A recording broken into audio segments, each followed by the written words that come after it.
prior to my diagnosis, life was pretty good. I had just taken some time off work and I was traveling through Europe. And then I got the diagnosis of cancer. So it's funny how life just can turn on a dime like that.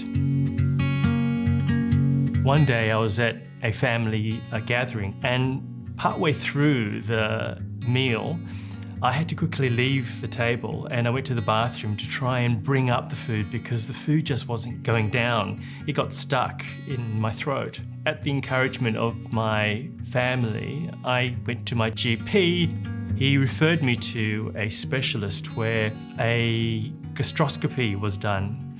And a gastroscopy is where they put a camera down your throat to see what's going on. As I was coming to, the specialist said, listen, we found a couple of growths in your esophagus and we've taken a biopsy of that.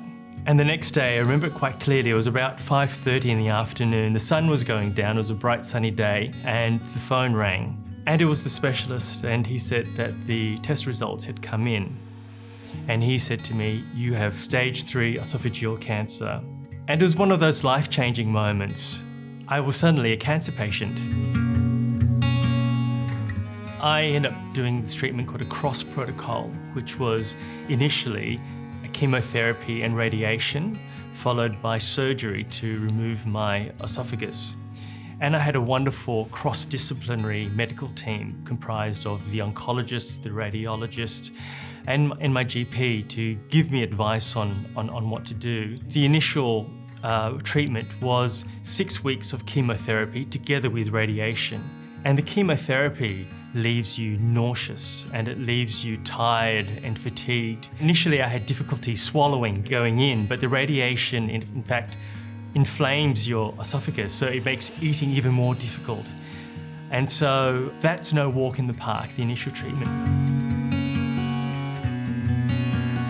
After that, there was surgery, and what I had was a 3-part esophagectomy, which was to remove my esophagus altogether, and then they would pull my stomach up to where my esophagus was. And that involved being in hospital for about 2 weeks, including 3 days in intensive care. Because the esophagectomy involved them cutting into the core, you have to relearn so many basic skills, such as learning to sit upright, learning to walk, learning to swallow, learning to talk. And because your stomach is now where your esophagus was, it irritated your throat, so I couldn't even speak properly. So all those basic things you have to relearn again. Cancer is as much a physical battle as it is a mental battle, and you're facing your own mortality. And I don't think that's something that I was prepared for. And so I highly encourage people to get emotional support or support of any type. There is a psychologist, and they call them a psycho-oncologist, which is a psychologist that specializes with cancer patients. And my psycho-oncologist was amazing. I couldn't have got through this without her. And other self-care techniques such as meditation, spirituality, and speaking with family and friends and exercise are an important part of keeping one's mental health well. I found I had to be very engaged with my medical specialists, my oncologist, my surgeon, and tell them what was going on for me. And it's important to have that voice to let them know what's going on. And for me, the chemotherapy, the second lot of chemotherapy was too strong. And in fact, they were able to do something about it. So I think it's very important for patients to be able to use their voice and speak up and say, actually, this is not going so right for me, and they can adjust things for you. Finding PanCare was a godsend. There are some wonderful cancer organisations out there, but when I found PanCare, this was an organisation that specialised in upper gastrointestinal cancer, and they knew what an esophageal cancer patient would go through.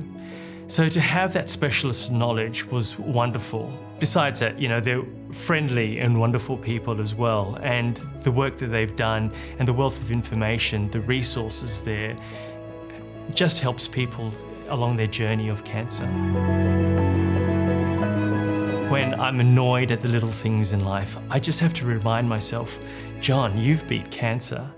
And this is your bonus time in life. Don't worry about the small stuff. Don't sweat the small stuff. And have a choice. You have a choice to be happy. And so it's been a life-changing moment for me.